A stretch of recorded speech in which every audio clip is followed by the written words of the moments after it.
سلام علیکم. قرآن و حدیث است.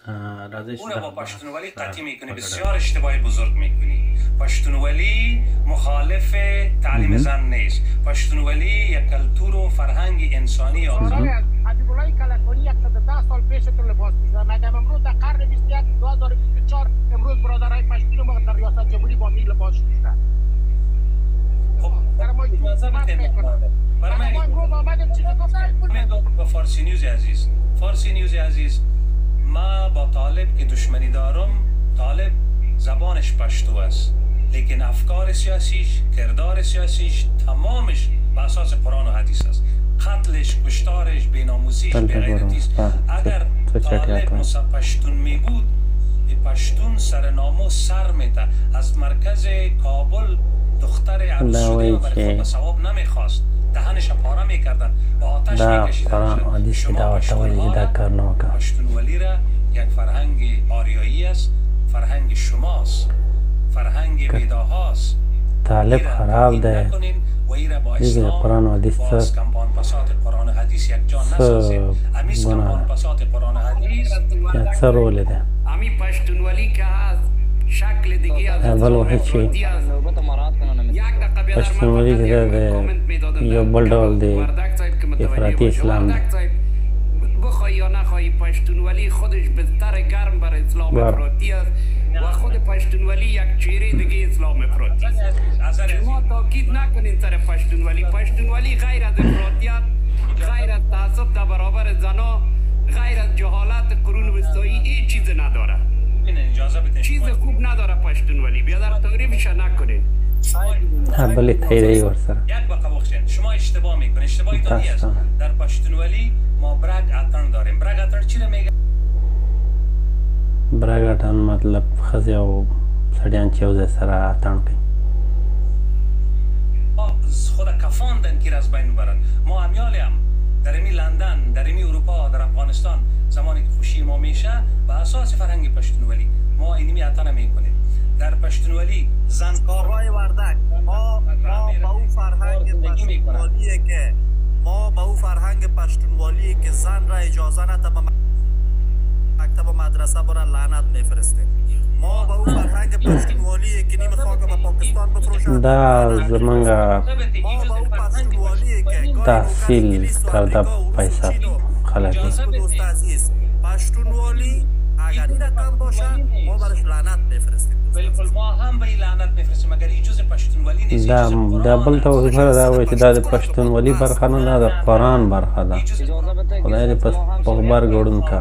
شما یک پدید نیوز ما برای شما سند میارم که آیت 33 سورت احزاب و احادیث بیهقی و طبرانی اینها تعلیم زن حرام ساخته و طالبها مسعود ربانی، گلبدین سیاف و امی مجددی و حبیب الله کلکانی با عزیز دوست عزیز من احمد شاه مسعود که نامش میگیری بسیار با احتیاط یاد که ماشاءالله بسیار با احتیاط ها. همون خانمایی که از کابل رفته بودن که در ازشان جنرال امی سهیلا بود که وزیر صحت عامه بود، از قندهار بود. یک معاهده را امضا کرد که در اوجه حقوق تمام زنای افغانستان را احمد شاه مسعود با امضای خود تضمین کرد. عکسشان وجود داره. آقای ناصری شاید بفهمن این داستانه. جنرال سهیلای قندهاری که وزیر بهار در داد مکاتب در وقت احمد شاه مسعود ما در بدخشان دانشگاه داشتیم. دروغ نگو دیگه. در گلبهار مکاتب چشم دیدیم. در وقت مقاومت اول فرهنگ مکتب بسته کردن در فرهنگ پشتونولی توست. دروغ نگو. اجازه بده من دروغ نمیگم. اگه من دروغ گفته پیش شما هستین که زنایتان در مکتب اجازه نمیده. اجازه بده. امی احمد شاه مسعود کونه فکر در گلبهار، در چشمه، در سنجان، در قفدم، در گراو مکاتب دخترها رو با آتش کشید. این تحت قماندی امی بودم بود. ما با چشم خود دیدیم که آتش داره. دوران جهاد دروغ از چپلر و کیومنی قبول نمی‌کنی دیگه. هیچ کسی شاهد نیست که در یک منطقه که احمد شاه من شاهد هستم. برای من طالب و احمد شاه مسعود گلبدین و سیاف و مزاری گلبدین و سیاف سعیس و قومت است دیگه. اصل بودیم. من 20 سال قبل هم ضد جنایت بعضی بیخی بزرگترین جنایتکار قصد زن بیخی گرون که و گون که پاپای پابانی زن نپایی نکده چه لگه دیگه قاتل جانی جنایتکار بنیانگذار جنگ افغانستان نجیب است. همینجا توهینش کو بیادر بسران توهینش کو. کمونیست نبود. چرا کمونیست ها داود خان حکومت رو سقوط دادن؟ من هیچ کس توهین نمیکنم. نجیب توهین نمیکنم. هیچ کس که وقت سر نجیب رسید هیچ کس توهین نمیکنم. این غلط است. اجازه بده من توهین نمیکنم. من قسمی که نجیب میگم که دنپخ پمپخ جپا، احمد شاه مسعود میگم دنپخ پمپخ جپا. چی معنا میدهید؟ جپا بود او غلام شوروی بود و جنایتکار فرعون فاشیست بود. احمد شاه مسعود هم غلام ناتو بود، غلام آیسای بود، جنایتکار فرعون فاشیست بود. حکمتیار تو من قسم است. ما اینا رو یعنی خودت منایس یک پشتون در میلای اقرار کردی که نجیب یک جنایتکار جاسوس و خائن بود. نه درست به فارسی بگم میرم این لغت ها.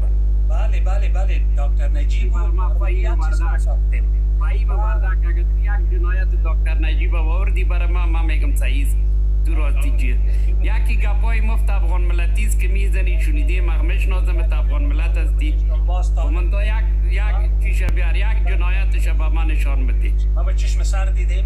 در کجا به چشم سر دیدیم؟ ما در دوره زندگی کردیم، در دوره ببرک کارمل و دکتر نجیب در افغانستان بودیم. من خودم شاهد تاریخ هستیم. تو خود زیر بیرق استعمار در اینجا خوابیده بودی. ما عسکری را در دوره تیر کردیم. فهمیدی؟ ما در دوره ماموریت کردیم. ما در دوره استاد پوانتون بودیم. خوب کردی. برای من اجازه بدید که من جواب ما من حیث شاهد تاریخ پیشتری برادر ما که میگه در دوران احمد شاه مسعود مکتب تمام مکاتب شهر کابل گروپ های مجاهدین گروپ محمد شاه مسعود هم بود و با آتش کشیدن. مکتب سوزی گوش که مکتب سوزی یکی از سیاست های مجاهدین بود. جهاد افغانستان بر محور مکتب سوزی شروع شد. شما امروز میگین که مکتب کسی که در برابر از این کارا مقاومت میکرد او جنایت کرده بود. دکتر نجیب اگر در برابر جنایتکارا مقاومت میکرد او نوکر روز بود او جنایت کرده بود. اجازه بده ببینین نه خب گپتان از سایکو منافعتون که باشه باز چی میکنین که با هر کس شما جرمه نمی گلبودینتان هم نمیده بود. دوستا یک لحظه می رایت هند آمده. رایت هند عزیز شما میتونین مایک بزنین ببینیم چی میگه.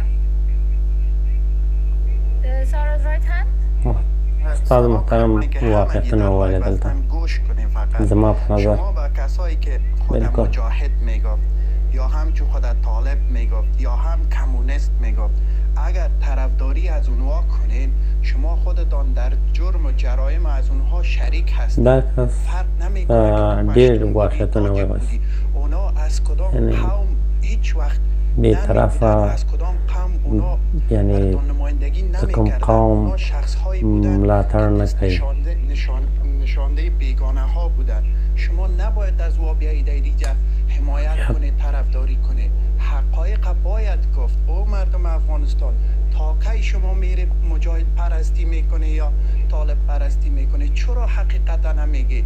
این لایو بود، لایو دکتر که هست همیش لایو نقد دین بود. ما به این فیصله آمدیم اگر ما به مردم افغانستان خود دینشان اصلیتشان نشان بدیم چون هست یکی مشکل دین است و مشکل دوم از این است که شما یکی هست مسعود پرستی میکنه یکی هست به حساب نجیب پرستی میکنه. حقایق باید بگویی. همه کی رهبرای ما که بوده اینمی جهادی که بوده بر طور مثال شروع میکنیم از جهادی ها یکیش به ملت ما به مردم ما خدمت نکرده. چرا می حقیقتا نمیگی؟ من یک تاجیک هستم با بسیار رهبرای تاجیکی آشنایی دارم. اگر اسم پدر مرا براتون بگویم خودتان میگی راست میگی. خدمت ها یام ندکره یا پانوم چیزان رهبر و هیچ هم خدمت ندکره. رهبری کردن اگر جهاد کردن اگر کمونیست ها بودن اونا باز هم کمتر خوبی کردن به ملت به مردم. اوش مهم است. این مهم نیست که کدامش خیانت کرد. همش خیانت کرده. اما این در نظرتان بگیره که این بیشتر که عکس کلکانی بود که به نام بچه سقه و مشهور است و عکس امان الله بود. فقط امان الله هم بدیای خود داشت اما از کلکانی بدیای زیادتر بود. ایره من نمیگم ایره تاریخ میگن و اینجا میایین میگین تاریخ دروغ نشته شده. تاریخ به نفع پشتون نشته شده. نه تاریخ به نفع تاجیک نشته شده. نشده. تاریخ تاریخ حقایق کشور ما را میگه که یک دانه رهبر کشور ما و جز یگام دانش، چون من نام نمیبرم که باز میگی طرفداری میشه از اونا، اینا همش به مفاهیم شخصی خود رهبری کرده، همش دست نشانده بیگانه ها بوده.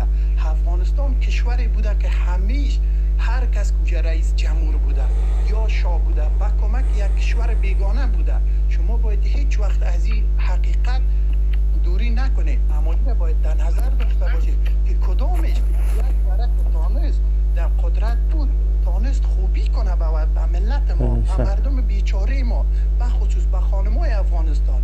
ما دینه که نقد میکردیم در این لایف، در لایف دکتر صاحب ما فکر کردیم اگر ما دینه نقد کنیم بدون از اینکه ما بریم در سیاست هیچ فایده به مردم ما نداره، چون نقد کردن دین دیگه به ما همیشه دشمن میاره. کلگی فکر میکنه که ولی ما یک پروژه هستیم. اگر کس همین فارسی نیوز بسیار در لایو یک شخص دیگر صدای بالا کرد که شما یک پروژه هستی، همینجا که 1000 نفر از هر کدامش بتونه ثابت کنه که ما یک پروژه هستیم، صحیح ما دیگه در تیک تاک هیچ نمیاییم. اما این تو نیست، حقایق را از یاد نبری. یک تا رهبری که به ملت نه به شخص خود به ملت خوبی کرده، چی پشتون باشه، چی هزاره باشه، چی تاجک باشه، باید از خوبی ها یاد کنیم. چون اگر از بدی های انسان یاد کنیم اول باید شخصا خود را در آینه ببینیم. و دیگر آمدیم سر موضوع قوم پرستی. در این لایف هیچ وقت قوم پرستی و یا نیست، و جز از اینکه جناب فارسی نیوز آمد تاجک مستک، اما من حقیقت میگم آقای پشتون آمده بود در لایف یک گپ نزد، کس نزد. من از اونا طرفداری نمیکنم، من اونا رو شخصا هیچ نمیشناسم، فقط در تیک تاک دیدیمش. اما چند سال در این لایف بود شخصشان یک حرف قوم پرستی ازشان نشنیدم. اونا هم آمد امان الله را نقد کردن، هم آمد کلکانی را نقد کردن. اگر ما نشته کرده بودیم که ملای پای ترقیده، هر ملا که هست دواره نقد کرده میره به اثبات بررسیده به ملت ما.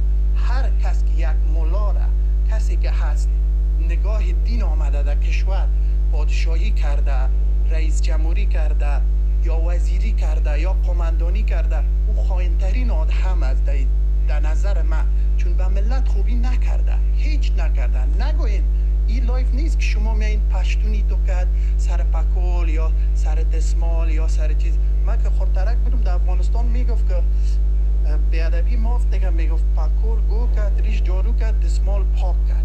یکی از یا به ملت ما خدمت نکرده. حقایق باید قبول کنی، نباید آزرده شوی که این لایف هست در اینجا قوم پرستی میشه. هر کس که اینجا میایه نظر شخصی خودم میگه. اگر یکی از پشتون خوشش نمیاد تمام قوم پشتون بد میگه، اگر یکی از تاجیک خوشش نمیاد تمام تاجیک بد میگه، اگر یکی از هزاره خوشش نمیاد تمام هزاره را بد میگه. کسی چرا نمیگه که برادر از پشتونا ملا عمر بد بود، خب بعد تورمزاد دکتر نجیب بد بود، از تاجیکا مسعود بد بود، ربانی بد بود، از هزاره محقق بد بود و مزاری بد بود. چرا نام شخص که میگیریم این خو حقایق است، این خو کس قوم کس دو نمیزنه. حالا که من اینم میگم من تاجیک هستم، من یک طرفدار مجاهدین نیستم.